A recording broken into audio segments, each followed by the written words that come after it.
اور آپ نے ہر فورم پہ ہماری بات کی ہے. انہوں نے یہ بھی کہا کہ پاکستان نے جو امدادی سامان کو بھجوایا اور جو یہاں پہ تعلیم کے پاکستان نے مواقع فراہم کیے فلسطین جا کے رہے ہیں میڈیکل سٹوڈنٹس کو، فلسطینی اسٹوڈنٹس کو، کہ وہاں پہ میڈیکل کالجز بند ہیں اور جنگ جاری ہے، تو بہت جلد ایک ایسا ٹائم آئے گا کہ وہاں پہ ڈاکٹرز اویلیبل نہیں ہوں گے، کیونکہ جو میڈیکل اسٹوڈنٹس ہیں وہ اپنی تعلیم جو ہے وہ جاری نہیں رکھ سکیں گے. تو میں یہ سمجھتا ہوں کہ اس حوالے سے امدادی سامان ہو، وہاں کے اسٹوڈنٹس کو یہاں پہ مواقع فراہم کرنا ہو. فلسطینی صدر نے جن الفاظ میں پاکستان کا شکریہ کیا ہم نے، اور جس طریقے سے انہوں نے پاکستان کے حوالے سے بات کی، میں سمجھتا ہوں کہ یہ گواہی فلسطین کے صدر دے رہے ہیں کہ پاکستان کا شکریہ اس بات پر. دیکھیے پاکستان کا پاسپورٹ واحد پاسپورٹ ہے دنیا کے اندر کہ جس پہ لکھا ہے کہ یہ تمام دنیا کے ممالک کے لیے ویلڈ ہے سوائے اسرائیل کے. تو پاکستان کی تو یہ فارن پالیسی ہے اور آج تک ہم اس پر قائم ہیں. مگر جس طریقے سے فلسطین کا مقدمہ لڑا گیا ہے، اسرائیل کے خلاف آواز اٹھائی گئی ہے، جس طرح واک آؤٹ کیا گیا ہے اور دیگر عالمی رہنماؤں سے اس پر گفتگو ہوئی ہے، یہ مسلم امہ میں پاکستان ایک اہم ملک بن کے ابھرا ہے.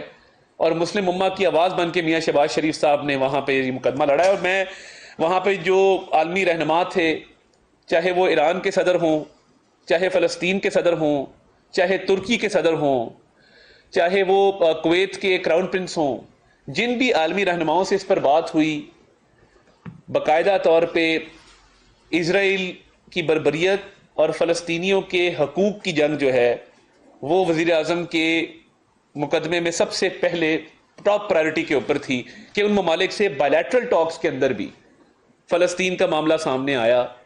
تو میں جتنے لوگ یہاں پہ فلسطین کے حوالے سے احتجاج کر رہے تھے، میں ان کو یہ کہوں گا کہ ہم آپ کی آواز بنیں. اور یہ میں شکریہ ادا کرتا ہوں تمام پولیٹیکل پارٹیز کا، جنہوں نے نہ صرف اس تقریر کو سراہا بلکہ پاکستان کے اس مقدمے کو سپورٹ کیا کہ پاکستان نے جو ہے وہ بھرپور مقدمہ لڑا ہے میاں شہباز شریف صاحب نے اقوام متحدہ میں.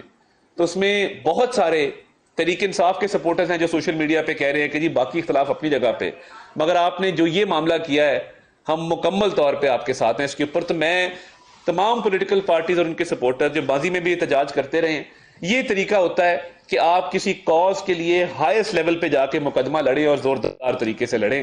تو تمام پاکستانیوں کی، تمام مسلم امہ کی ترجمانی کی، اور شہباز شریف صاحب نے اس پہ بہت اعلیٰ سٹانس لیا.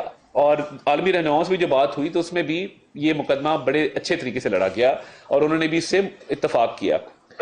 کشمیر کے حوالے سے میں یہ کہنا چاہتا ہوں کہ نہ صرف کشمیر کے کاز کو اس میں ایک نئی روح پھونکی گئی، بلکہ برہان وانی کی لیگسی کا وہاں پہ ذکر کیا گیا اور یہ کہا گیا کہ بھارت جو مظالم ڈھا رہا ہے مظلوم کشمیریوں کے اوپر، تو وزیر اعظم شہباز شریف نے یہ کہا کہ اس سے آج بھی برہان وانی کی میراث زندہ ہے، اس کی لیگسی زندہ ہے، اس کا کاز زندہ ہے جس کے لیے اس نوجوان نے اپنی جان کا نذرانہ پیش کیا تھا. اور جو اسٹیٹ ٹیریٹری ڈکلیئر کیا جا رہا ہے اور جو ایک ہندو سپریمسسٹ آئیڈیالوجی ہے جس کے تحت وہ مسلمان میجورٹی کو وہاں پہ مائنورٹی میں کنورٹ کرنا چاہتے ہیں، یہ اس مقدمے کی سب سے بڑا پوائنٹ تھا کہ آپ وہاں پہ اس کو اسٹیٹ ٹیریٹری ڈکلیئر کر کے باقی لوگوں کو وہاں پہ پراپرٹی کے رائٹس دے کے مسلم میجورٹی کو مائنورٹی میں کنورٹ کرنا چاہتے ہیں، اور آپ کشمیریوں کے حقوق آپ نے سلب کر لیے اور کشمیریوں کو آپ حق خود ارادیت نہیں دے رہے جو اقوام متحدہ کی سیکیورٹی کونسل کی ریزولوشنز ہیں اس پر عمل درآمد نہیں ہو رہا. تو میں سمجھتا ہوں کہ کشمیر کے کاز کے لیے، اور یہ بھی کہا کہ اگر آپ یہ میلی آنکھ سے پاکستان کی طرف دیکھیں گے اور آزاد جموں اور کشمیر پر آپ چاہیں گے کہ کوئی غاصبانہ کوشش کی جائے تو پاکستان اس پہ فیصلہ کن جو ہے وہ آپ کے ساتھ معاملہ کرے گا. تو یہ ایک میں سمجھتا ہوں کہ بہت اہم دورہ تھا اس حوالے سے کہ جہاں پہ کشمیر اور فلسطین کی دونوں کی آواز پاکستان نے بھرپور طریقے سے اٹھائی، اور نہ صرف اٹھائی بلکہ اس پر واشگاف الفاظ میں دونوں کازز کے لیے اپنا مقدمہ لڑا. اور بھارت کی جارحیت کے خلاف بھارت کی جو پالیسی ہے کشمیر کو لے کے اس کو نہ صرف تنقید کا نشانہ بنایا بلکہ بھارت کو وارننگ دی اس کے اوپر کہ اس پہ پاکستان جو ہے وہ برداشت نہیں کرے گا کہ کسی قسم کا بھی جو ہے پاکستان کی طرف میلی آنکھ سے دیکھا جائے. تو یہ ایک تاریخی دورہ تھا اور میں سمجھتا ہوں کہ یہ پوری دنیا نے نہ صرف اس کی تعریف کی بلکہ اس کا اعتراف بھی کیا کہ اس طریقے سے یہ مقدمہ پہلے نہیں لڑا گیا. تو اس حوالے سے جو باقی معاملات تھے جس میں پاکستانی معیشت کے حوالے سے بھی ایک بہت بڑی پیش رفت ہوئی، اور اس پیش رفت کے حوالے سے میں اتنا کہنا چاہتا ہوں کہ نہ صرف M D I M F نے بلکہ ورلڈ بینک نے پاکستان کی اکنامک پالیسی کی تعریف کی اور کہا کہ پاکستان کی اکنامک پالیسی جو ہے وہ ٹھیک طریقے سے چل رہی ہے.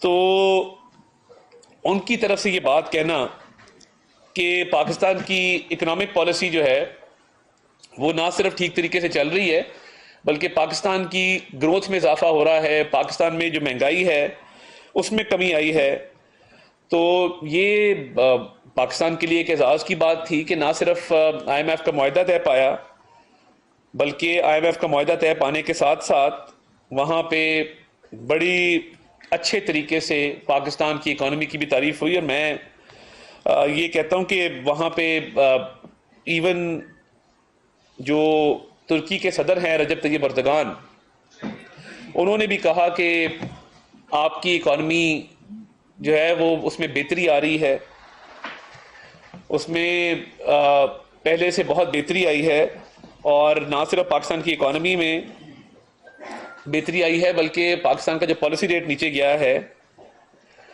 اس سے انویسٹمنٹس میں اضافہ ہوا ہے. تو ترکی کے صدر کی پاکستان کی اکانومی کی تعریف کرنا وہ بھی ایک بہت بڑا کارنامہ میں اس کو سمجھتا ہوں کہ ترکی، آپ نے دیکھا کہ ترکی کی اکانومی نے جس طرح ترقی کی ہے پچھلی کئی دہائیوں کے اندر، اس میں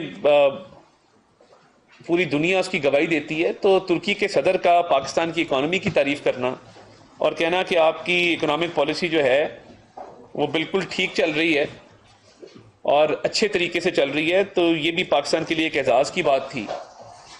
تو اس دوران میں سمجھتا ہوں کہ اکانومی کے حوالے سے جو مثبت خبریں آئی ہیں اس میں سر فہرست جو مہنگائی کا سنگل ڈیجٹ میں آنا ہے، اور مہنگائی جو ہے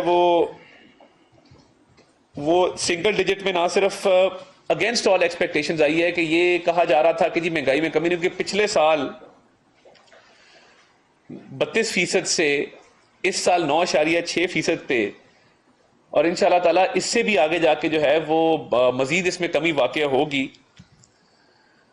یہ پاکستان کے لیے ایک اس بات کی گواہی ہے کہ جو اکنامک پالیسی میاں شہباز شریف صاحب لے کے آئے اور جو انہوں نے سٹیپس لیے معیشت کو لے کے، وہ پاکستان کے نہ صرف مفاد میں تھے، ان کے ثمرات آنا شروع ہو گئے. مہنگائی میں اس کمی کو اگر آپ دیکھیں تو اس کے ساتھ ساتھ پاکستان کے فارن ایکسچینج ریزروز میں اضافہ ہوا. جب ہم آئے تھے اور اب آپ اگر مقابلہ کریں تو فارن ایکسچینج ریزروز پاکستان کے بہت بڑے ہیں. کرنسی ہماری الحمدللہ آج تک سٹیبل ہے، اور ابھی بلومبرگ نے یہ کہا کہ پاکستان کی گروتھ جو ہے وہ 3.07% پر ہے، اور پاکستان کی جی ڈی پی گروتھ میں اضافہ ہو رہا ہے. اور یہ بھی اگینسٹ ایکسپیکٹیشنز تھا کہ یہ توقع نہیں کی جا رہی تھی کہ پاکستان کی جی ڈی پی گروتھ کے اندر اتنی جلدی اتنا اضافہ ہوگا. تو جی ڈی پی گروتھ کو دیکھ لیں، آپ پالیسی ریٹ کو دیکھ لیں جو شرح سود کو کم کیا گیا ہے، آپ باقی جو اشاریے ہیں مہنگائی کو لے کے دیکھ لیں، آپ جو ایکسپورٹس کے اندر اضافہ ہوا ہے 14% کا، آپ اس کو دیکھ لیں. ایکسپورٹس کے بعد آپ اگر دیکھیں کہ اوور آل جو پاکستان کے اندر انویسٹمنٹ کے حوالے سے ایک سازگار ماحول پیدا کیا گیا ہے، میں سمجھتا ہوں بہت خوش آئند ہے. اور اب دنیا کے ممالک جو ہیں وہ ہماری اکنامک پالیسی کو نہ صرف انڈوس کر رہے ہیں بلکہ اس کی تعریف کرنے پر مجبور ہیں کہ پاکستان کی اکنامک پالیسی بہتری کی طرف جا رہی ہے اور اس کے ثمرات عوام تک پہنچ رہے ہیں. آپ پیٹرول میں دیکھ لیں، مسلسل 5ویں بار جو ہے وہ پیٹرول کی قیمت میں کمی کی گئی ہے. اور میں سمجھتا ہوں کہ یہ نہ صرف ہر بار اس پہ ایک ڈسکشن ضرور ہوتی ہے کہ کتنی کمی کی جائے، مگر اس کمی کے ساتھ ساتھ عوام تک اس کے اثرات پہنچانا بہت ضروری ہیں. ابھی ہم کمپیریزن کر رہے تھے کہ آٹا جو ہے وہ پچھلے سال 160 پہ تھا، اب 80 روپے کے اوپر ہے. تو دیکھیں یہ ایک نیگیٹیوٹی کا جب ماحول آتا ہے نا، کہ جب ہر بندہ نیگیٹو بات کر رہا ہوتا ہے، اور نہ صرف نیگیٹو بات کر رہا ہوتا ہے بلکہ ایک سیاسی جماعت یہ کوشش کر رہی ہے کہ وہ ملک میں ایک ایسا تاثر قائم کرے کہ جس کے تحت یہ لوگوں کو بتایا جائے کہ جی ملک کے حالات بڑے خراب ہیں. یہ جو آپ دھرنے دیکھ رہے ہیں یا یہ انقلاب کا اعلان دیکھ رہے ہیں، یہ انقلاب کا اعلان صرف اس لیے ہے کہ جس طرح پیچھے آئی ایم ایف کے لیٹر لکھے گئے تھے اور آئی ایم ایف کی ڈیل کو سیبوٹاج کرنے کی کوشش کی گئی تھی، یہ جو اب ایک لشکر کشی کی جا رہی ہے، یہ صرف اس لیے ہے کہ اکنامک انڈیکیٹرز بہتر ہو رہے ہیں. یہ صرف اس لیے ہے کہ مہنگائی کم ہو رہی ہے، انویسٹمنٹ بڑھ رہی ہے، ایکسپورٹس بڑھ رہی ہیں. اس کا اور کوئی مقصد نہیں ہے. یہ صرف اور صرف ملک کو ڈی سٹیبلائز کرنا چاہتے ہیں. آپ نے انقلاب لانا ہے، ایک پورے صوبے کی حکومت آپ کے پاس ہے، آپ تعلیم کے شعبے میں انقلاب لائیں. آپ لوگوں کو وہاں پہ اسکول اور کالج بنا کے دیں، یونیورسٹیاں بنا کے دیں. آپ نے انقلاب لانا ہے تو آپ انقلاب لے کے آئیں صحت کے شعبے میں. دنیا کے بہترین اسپتال بنائیں، لیڈی ریڈنگ ہاسپٹل کو اپ گریڈ کریں، وہاں پہ بڑے بڑے انسٹیٹیوٹس بنائیں میڈیکل ایجوکیشن کے. آپ اس کا انقلاب لے کے آئیں. آپ نے انقلاب لانا ہے، آپ وہاں کے لوگوں کو، ان کی زندگیوں کو محفوظ بنانے کے لیے لا اینڈ آرڈر کو ٹھیک کر لیں. لا اینڈ آرڈر تو صوبائی سبجیکٹ ہے. تو وہاں پہ ایک طرف حملے ہو رہے ہیں، ایک طرف آپ ادھر لشکر کشی کر رہے ہیں. تو کیا ہی اچھا ہوتا کہ آپ تعلیم کا انقلاب لے کے آتے، کیا ہی اچھا ہوتا آپ صحت کا انقلاب لے کے آتے، کیا ہی اچھا ہوتا کہ آپ لوگوں کی زندگیاں محفوظ بنانے کے لیے، لا اینڈ آرڈر کو مینٹین کرنے کے لیے آپ انقلاب لے کے آتے. مگر یہ انقلاب آپ لاتے نظر نہیں آتے. اور دوسری طرف ایک لشکر کشی ہے اور ایک کوشش ہے کہ جو ملک کی اکانومی بہتر ہونا شروع ہوئی ہے اس کو سیبوٹاج کیا جائے. آپ اس میں حصہ ڈال سکتے تھے. آپ اس جو معیشت کی بہتری ہے، جو اکنامک پالیسی ہے، اس کے اندر حصے دار بن سکتے تھے. مگر یہ جو لا اینڈ آرڈر کو خراب کرنے کی کوشش ہے، دیکھیں اسٹیٹ اس کو ٹالریٹ نہیں کرے گی. اگر مقصد امن امان کو خراب کرنا ہے، سرکاری املاک کو نقصان پہنچانا ہے، رستوں کو بند کرنا ہے اور سرکاری وسائل کو استعمال کر کے کرینے لا کے، سرکاری گاڑیاں لا کے وفاق کے اوپر لشکر کشی کرنا ہے، تو میں یہ سمجھتا ہوں کہ یہ تو کسی صورت بھی ناقابل قبول ہے، نہ اس کو برداشت کیا جا سکتا ہے. اور آپ کے اپنے صوبے کے یہ حالات ہیں کہ نہ آپ کا تعلیم پہ فوکس ہے، نہ صحت پہ فوکس ہے، نہ آپ نے پرائز کنٹرول کمیٹیاں بنائی ہیں، نہ آپ اشیائے خرد و نوش کو چیک کرنے جاتے ہیں. آپ پنجاب سے کمپیریزن کر لیں کہ وہاں پر پرائز کنٹرول کمیٹیاں ہیں، ادھر پیٹرول کی قیمت نیچے جاتی ہے، ادھر ٹرانسپورٹرز کے خلاف ایکشن ہوتا ہے اور اڈوں پہ چھاپے پڑتے ہیں کہ جی کیا کوئی ٹرانسپورٹر کسی شہری کو زیادہ تو نہیں چارج کر رہا. آپ کم از کم جو پیٹرول کی قیمت کم ہوئی ہے، بطور وزیر اعلیٰ ایک پرائز کنٹرول کمیٹی بتا دیں، ایک آپ کا بتا دیں کہ آپ نے کسی بھی ٹرانسپورٹ کو سیل کیا ہو، یا آپ کا کوئی وزیر کسی دورے پہ گیا ہو، چھاپے پہ گیا ہو. آپ کے وزیر تو سارا دن بندے اکٹھے کرنے میں مصروف ہیں کہ ہم نے لشکر کشی کرنی، بندے اکٹھے کرو. تو یہ صوبے کو تباہ کرنے جا رہے ہیں، یہ ملکی معیشت کو ڈی ریل کرنا چاہتے ہیں، مگر ان کے کرنے سے ہوگا نہیں انشاءاللہ تعالیٰ. یہ اللہ تعالیٰ کا کرم ہے کہ تمام اکنامک انڈیکیٹرز پازیٹیو ہیں، اور اس لشکر کشی کا جو مقصد ہے، جو یہ اسے اچیو کرنا چاہتے ہیں، اس میں یہ ہرگز کامیاب نہیں ہوں گے. اور نہ صرف ان کی ناکامی ان کا مقدر ہے، بلکہ جو یہ اقدامات کر رہے ہیں اس پہ انشاءاللہ تعالیٰ قانون بھی حرکت میں آئے گا. آخری بات میں آپ سے یہ کرنا چاہتا ہوں کہ دیکھیے جو اس وقت ملک کے اندر حالات چل رہے ہیں، اور ریزرو سیٹس کا معاملہ ہو یا 63A کا معاملہ ہو یا آئینی ترامیم کا معاملہ ہو، تو دیکھیے اس ملک میں آئین یہ کہتا ہے کہ پارلیمان ایک بالادست ادارہ ہے، پارلیمان سپریم ہے، پارلیمان آئین کو بھی امینڈ کر سکتا ہے، پارلیمان قانون سازی بھی کر سکتا ہے. مگر میں سمجھتا ہوں کہ یہ افسوسناک ہے، اور جو لیگل ایکسپرٹس بھی بات کر رہے ہیں کہ اس پہ ایک سیاست شروع ہو گئی ہے اور ایک چیزوں کو پولیٹیسائز کیا جا رہا ہے جس کو پولیٹیسائز نہیں ہونا چاہیے. یہ پارلیمان کی منشا ہے، پارلیمان جو چاہے گا، جس طرح چاہے گا وہ کرے گا. جس طرح 63A کے معاملے پہ پہلے آئین کو ری رائٹ کیا گیا، اور آئین کی ایک شق کو باقاعدہ امینڈ کر دیا گیا، تو یہ اختیار ادھر تو نہیں تھا کہ آپ اس کو امینڈ کرتے یا اس کی تشریح اس طرح کرتے کہ اس کا مقصد ہی چینج ہو جاتا۔ اور باقی معاملات کے اوپر بھی میں یہ سمجھتا ہوں کہ جو آئین اور قانون کی منشا ہوگی اس کے مطابق انشاءاللہ تعالیٰ آگے چلا جائے گا، اور اس پہ حکومت جو ہے وہ مکمل طور پہ پارلیمان کی بالادستی کے ساتھ کھڑی ہے اور یہ سمجھتی ہے کہ پارلیمان کی بالادستی کے لیے اقدامات کیے جانے چاہیے۔ بہت شکریہ۔ سعد ظافر صاحب،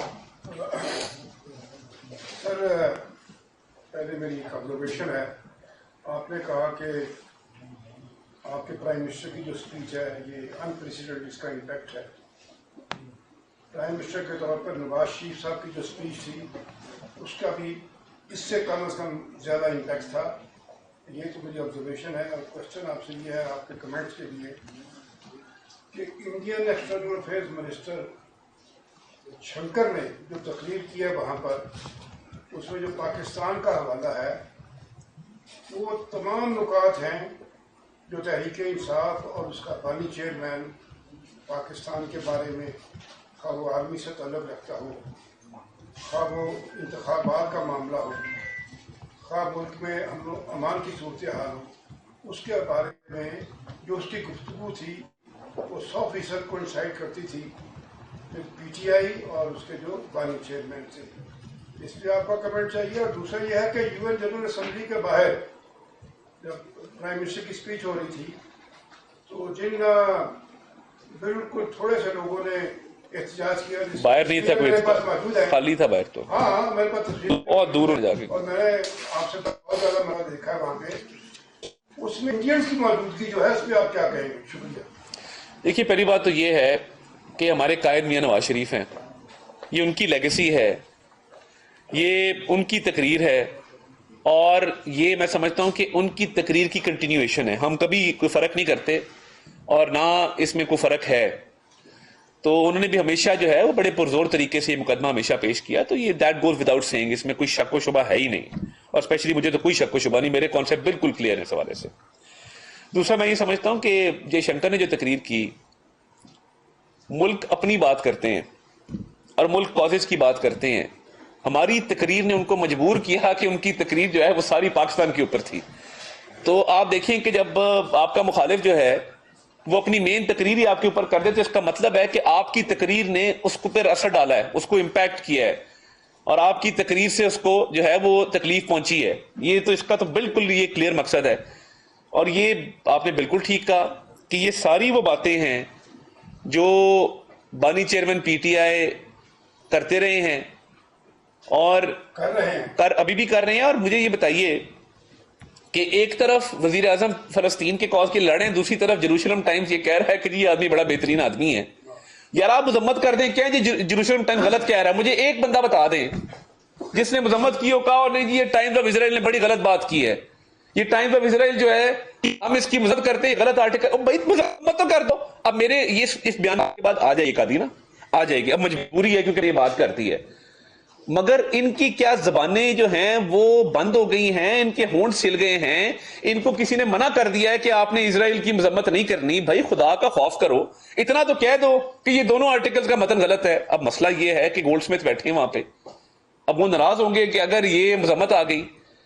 دو چیزوں کا آج تک جواب نہیں ملا، ایک تو یہ اب چلے مذمت آج کر دیں گے، شیخ وقاص اکرم آئیں گے تھوڑی دیر بعد، وہ بالکل کر دیں گے، مگر دو چیزوں کا مجھے جواب نہیں ملا۔ میں نے امریکہ میں کسی پوچھا، وہاں پہ جو صحافیوں کو میں ملا، میں نے کہا مجھے یہ بتا دیں کہ پاکستان نے بانی چیئرمین پی ٹی آئی کے دور میں کس بات پہ ایبسولوٹلی ناٹ کہا تھا، مجھے آپ بتا دیں، آپ میں سے کوئی ایک بندہ بتا دے کہ جی اس چیز پہ ہم کھڑے ہو گئے تھے، ہم نے کہا تھا ایبسولوٹلی ناٹ۔ مجھے نہیں پتا۔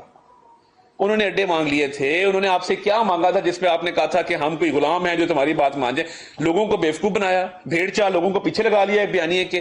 مجھے ایک بندہ بتا دے ایبسولوٹلی ناٹ کس بات پہ کہا تھا اور کس کو کہا تھا۔ چلیں یہ چھوڑ دیں کہ کس بات پہ کہا تھا، کس کو کہا تھا، کیا کسی کا فون آیا تھا یا چیٹھی لکھی تھی اور لکھا تھا absolutely not, dear president absolutely not, your sincerely بانی چیئرمین پی ٹی آئی۔ وہ بھائی یہ جھوٹ کتنی دیر چلائیں گے؟ جھوٹ کتنی دیر چل سکتا ہے؟ ایبسولوٹلی ناٹ کا بھی تیا پانچا ہوا بیٹھا ہے، سٹیکر تو لگتے ہیں، بہت اچھے لگتے ہیں گاڑی پہ، ایبسولوٹلی ناٹ اگر لکھا ہو تو بہت اچھے لگتے ہیں، دور سے لگتا بھی ہے کہ یہ ایک بڑا بیانیہ ہے، مگر یہ کہا کس کو تھا اور کس بات پہ کہا تھا؟ اور اسرائیل کی مذمت کیوں نہیں کرتے بھائی؟ کیا ہے ان کے ساتھ رشتہ آپ کا؟ کیوں فلسطین کاز کے لیے بات نہیں کرتے؟ کیوں جیل سے بیان نہیں آتا کہ میں نہتے فلسطینیوں کے لیے جیل سے پیغام دینا چاہتا ہوں کہ ہم آپ کے ساتھ ہیں؟ یار اتنا کہہ دو. کیوں نہیں کہتے کہ میرے حق میں جو آرٹیکل لکھے گئے ہیں یہ غلط ہیں، میں ان کا ایجنٹ نہیں ہوں، میں ان کا بندہ نہیں ہوں؟ تو یہ اب آپ اس کا فیصلہ کریں. دوسرا، وہاں پہ احتجاج کوئی نہیں ہوا. میں بڑا پھرا، میں نے کہا چلیں کوئی مجھے بندہ مل جائے جس نے کتابہ پکڑا ہو. آپ یقین مانے 6 بلاک تک احتجاج نہیں تھا. آپ کے صافی وہاں موجود تھے، عامر اللہ ثنا صاحب وہاں موجود تھے، وہاں پہ عثمان بٹی صاحب موجود تھے. آپ ان سے پوچھیں کہ اقوام متحدہ کے قریب بھی ان کو پی ٹی آئی کا احتجاج نظر آیا ہو. میں تردید کرتا ہوں کوئی احتجاج نہیں تھا. کچھ 10-12 بلاک پیچھے احتجاج تھا. مگر میں اوورسیز پاکستانی جنہوں نے ہماری بڑی عزت افزائی کی، ہمیں بہت پذیرائی دی، میں ان کا شکریہ ادا کرتا ہوں جس بھی پارٹی سے تھے. ہم جہاں جہاں گئے ہیں، ایک پاکستانی نے، اس کا تعلق ہماری سیاسی جماعت سے نہیں تھا، میں نے کچھ چیزیں اس سے کہا ہم آپ سے پیسے نہیں لیں گے. یہ وہاں کے پاکستانیوں کے جذبات ہیں اکانومی کو لے کے، پاکستان کی سیاست کو لے کے. تو میں سمجھتا ہوں کہ یہ جو آپ کہہ رہے ہیں کہ آپ کی وہ تقریر کو اپریشیٹ کیا ہے، آپ پی ٹی آئی کے سوشل میڈیا پہ جائیں، جے شنکر کی تقریر ان کے سوشل میڈیا پہ اپلوڈ ہو رہی ہے، اس میں کوئی ڈسپیوٹ کی بات ہی نہیں ہے. دوسرا جو ابھی خبر آئی ہے کہ جو ستمبر کے فگرز ہیں انفلیشن کے، مہنگائی مزید نیچے آئی ہے، اور یہ قوم کے لیے خوشخبری ہے کہ مہنگائی جو ہے وہ 6.9% کے اوپر آ گئی ہے لیٹسٹ اسٹیٹسٹک کے مطابق. تو میں سمجھتا ہوں کہ یہ بھی آپ دیکھ رہے ہیں کہ پیٹرول بھی کم ہوا ہے، آٹا بھی کم ہوا ہے، پرائسز بھی نیچے جا رہی ہیں، اکانومی میں بہتری آ رہی ہے. تو قوم کو اس بات کی بھی مبارکباد ہے کہ انفلیشن جو ہے وہ 6.9% کے اوپر آ چکی ہے. تو یہ اللہ تعالیٰ کا فضل ہے، اللہ تعالیٰ کا کرم ہے کہ ہماری اکنامک پالیسی ٹھیک سمت میں جا رہی ہے اور اس کے اثرات جو عوام تک پہنچ رہے ہیں. ثناء اللہ صاحب. سر ایک تو یہ ٹھیک ہے 6.9% آ گئی ہے سپٹمبر کے آج فیگر ریلیز ہوا ہے. ایک تو اس کا امپیکٹ مارکیٹ میں نظر نہیں آ رہا، اسلام آباد جیسے شہر میں نظر نہیں آ رہا. تو وہ کل بلکہ فائنانس منسٹر نے پرسوں یہاں پریس کانفرنس کی تھی امریکہ کے بعد، تو انہوں نے بھی ایکسیپٹ کیا کہ بیسکلی جو ڈسٹرکٹ ایڈمنسٹریشن ہے، پرائز کمیٹیاں یا پروونشن ہے، وہاں پر اس بات کی ناکامی ہے کہ اس طریقے سے اس کو پاس آن نہیں کیا جا رہا. دوسرا سوال یہ ہے کہ پی ٹی آئی نے 4 اکتوبر کو ڈی چوک پر دھرنا دینے کا اعلان کیا، اور کل سے یہ اطلاعات ہیں کہ حکومت کوئی 196 CRPC کے تحت کوئی مقدمات درج کرنے جا رہی ہے، کوئی اسمبلی بھی بنی ہے. تو کیا اطلاعات ہیں کہ اور یہ دھرنے کی اجازت دی جائے گی اور کیا اسٹریٹجی ہوگی؟ دیکھیے میں یہ سمجھتا ہوں کہ سب سے پہلی بات تو یہ ہے کہ پرائز کنٹرول کمیٹی کی وجہ سے، جیسے عرض کیا، پنجاب کے اندر، وفاق کے اندر میجسٹریٹس بھی موجود ہیں، پرائز کنٹرول کمیٹیاں بھی موجود ہیں. ٹرانسپورٹرز جو ہیں جب کرایہ بڑھاتے ہیں اس کو بھی انشور کیا جاتا ہے کہ وہ کرایہ کم کریں. اشیاء خوردنوش کے حوالے سے جو ریٹ نکلتے ہیں، ریٹ لسٹیں ہیں، دکانوں کو سیل کیا جاتا ہے. مجھے پتا ہے میرے اپنے حلقے سے فون آتے ہیں کہ میری دکان سیل کرنی ہے، کھلوائیں اس کو. تو پوچھتا ہوں کیوں کی ہے؟ وہ جی ریٹ لسٹ میں فرق تھا. تو یہ بالکل ایک قیمتوں کو کم کرنے کے لیے، عوام تک اس کے اثرات پہنچانے کے لیے پرائز کنٹرول کمیٹیاں بھی فعال ہیں اور ایڈمنسٹریشن بھی اس پہ مکمل طور پہ کام کر رہی ہے اور بھرپور کام کر رہی ہے. تو میں سمجھتا ہوں کہ اس میں کوئی ابہام نہیں ہے، اور میں کے پی کے وزیر اعلیٰ کو بھی کہوں گا کہ جو مہنگائی کم ہوئی ہے کے پی میں بھی کم ہونی چاہیے. یہ جی اسلام آباد تو آلریڈی کر رہے ہیں جی، اس پہ نہ صرف ڈسٹرکٹ مجسٹریٹ اس پہ کام کر رہے ہیں بلکہ بڑے فعال ہیں، ہر جگہ چھاپے مارتے ہیں. تو میں سمجھتا ہوں کہ اس پہ خاصی حکومت کی توجہ ہے. تو علی امین گنڈا پور صاحب کو بھی چاہیے کہ یہ جو قیمتیں کم ہوئی ہیں وہ اپنے صوبے میں بھی اس پر توجہ دیں، ورنہ ادھر قیمتیں اوپر ہی رہیں گی اور ادھر دہشت گردی بھی رہے گی. اور یہ اسلام آباد آنے کا جو بار بار خواب دیکھتے، دیکھیے اس سے اچیو کیا کرنا چاہتے ہیں. ان کا خیال یہ ہے کہ ادھر جو ہے وہ عدالتی معاملات چل رہے ہیں، ادھر ہم پریشر بلڈ کریں. یہ سیدھی بات ہے نا، کھل کے بات کرتے ہیں، ہم کیوں لگی لپٹی سے کام لیں. یہ ادھر سے پریشر بلڈ کرنا چاہتے ہیں، مگر لوگ نہیں اکٹھے ہو رہے ان سے. جب انقلاب آتا ہے تو لاکھوں کا مجمع ہوتا ہے، 4 کنٹینر سے تو نہیں انقلاب رکتا نا. جہاں پہ ملکوں میں انقلاب آیا ہے آپ نے دیکھا کہ لاکھوں لوگ جمع ہوتے ہیں، لاکھوں کا مجمع ہوتا ہے، اور اس کے سامنے کوئی چیز عوامی سمندر کے سامنے نہیں ٹھہرتی. یہ 10 وزیر، 5 سرکاری گاڑیاں، 200 بندے کے ساتھ انقلاب نہیں آتا. یہ انقلابی بھی نہیں ہے، یہ تو کوئی مطلب بہت کارنر میٹنگ کے لیول کے لوگ ہیں. ہاں کرین سے بڑی شان بڑھتی ہے کیونکہ کرین بہت لمبی ہوتی ہے، 7 گاڑیوں کا جھمگھٹا ہوتا ہے. آپ اگر کیمرے کو زوم کر کے ماریں گے, آپ سارے میڈیا کے لوگ ہیں, اچھا کیمرہ بھی زوم آؤٹ نہیں کرتے خدا کے بندے. بندہ کیا ہے نا کہ یار اپنا ڈرون فوٹیج دکھا دو, اس کو زوم آؤٹ کرو نا, ڈرون تھوڑا اوپر لے کے جاؤ, وہ ڈرون اوپر لے کے جاتے ہیں نظر آ جاتا ہے نیچے کیا ہے. تو وہ کرینیں 4-5 کھڑی کر کے 10 گاڑیاں ساتھ لگا کے لوگ گاڑیوں کی چھتوں پہ چڑھا کے نا, یہ جب بندے نہ ہو تو یہی ہوتا ہے. تو یہ جو انقلاب کی خواب دیکھے جا رہے ہیں, یہ میں پہلے بھی کہہ چکا ہوں کہ تبدیلی کا جذبہ, تبدیلی کا جنون, انا للہ و انا الیہ راجعون. خالد صاحب ایکسپریس جی سر وہ 8 ستمبر کا پوچھا تھا کہ ان کی تقریروں پہ کوئی مقدمہ کر رہے ہیں. اس پہ جو بھی ہوگا انشاءاللہ تعالیٰ آپ کو بتائیں گے. جی صاحب کا اسپیکر نے ایک کانفرنس بلائی ہے, اس میں تمام سیاسی جماعتوں کو بلایا, کیا اس میں پی ٹی آئی کو بھی مدعو کیا گیا ہے؟ دوسرا یہ دعوے کہ اس میں عسکری قیادت بھی آئے گی, اور سوری ریپیٹ کر دیجیے گا ایک دفعہ پلیز. تو کل اسپیکر نے ایک بلائی ہے, اجلاس بلایا ہے, جی. اس میں تمام سیاسی جماعتوں کو دعویٰ ہے یا پی ٹی آئی کو بھی شامل ہے اس میں, اور دوسرا عسکری قیادت کیا اس اجلاس میں آئے گی؟ دیکھیے اس حوالے سے کیا ساری کا یہ پتہ نہیں کہاں سے آپ کو کس نے بتایا, میرے پاس ایسی کوئی معلومات, اس سے کوئی اطلاعات ہوگی میں اسپیکر سے پوچھ کے آپ کو بتا دوں گا.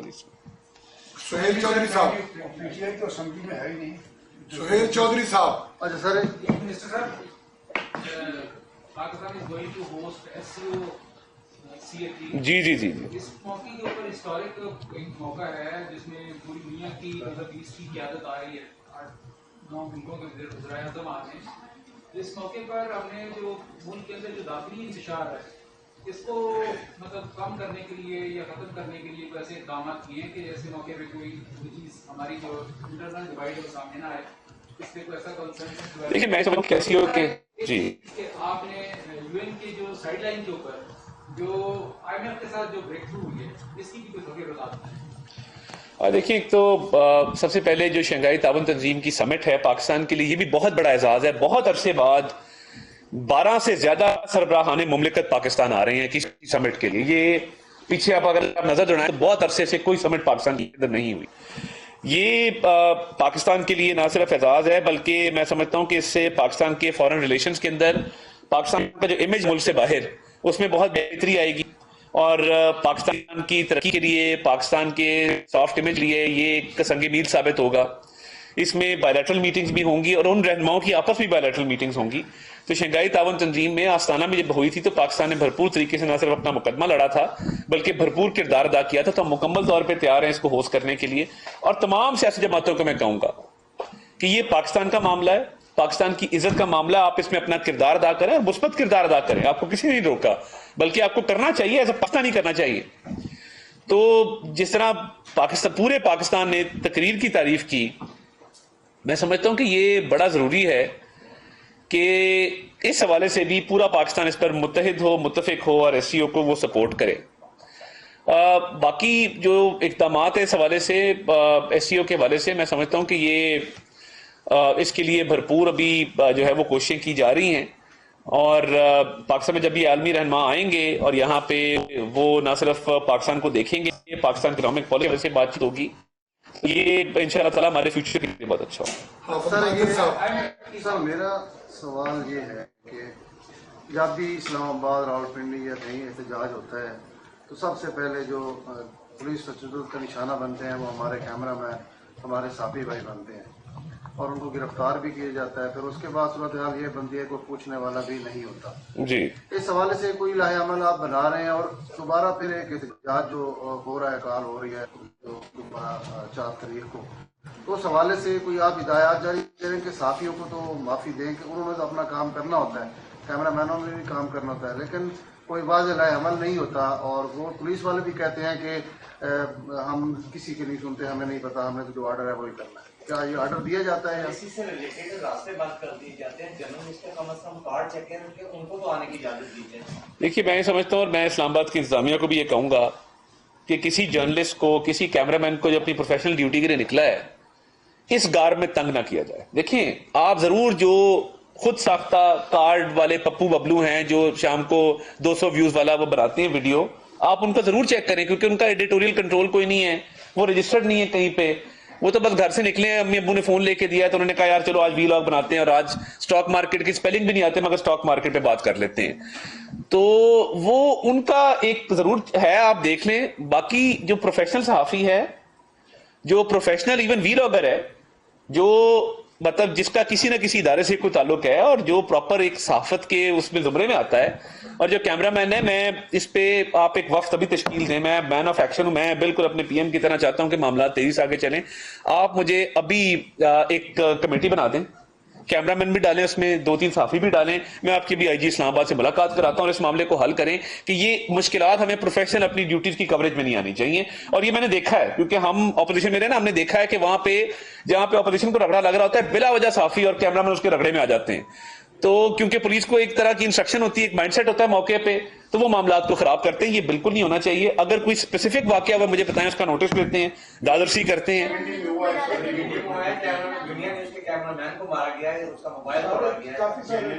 آپ ایک مجھے لکھ کے دے دیں کائنڈلی, ایک کمیٹی بھی بنا دیں, کون ذمہ داری لے گا ابھی ذمہ داری کا تعین کر لیں. ہاں صاحب, آپ ایک مجھے پنڈی والے واقعے کی بھی تفصیل, اور دوسرا ایک یہاں کے حوالے سے بھی ایک وفد کی تشکیل نمبروں کے ساتھ مجھے ایک درخواست آپ تصور صاحب کو دے دیں, میں کر دیتا ہوں. طارق عزیز صاحب,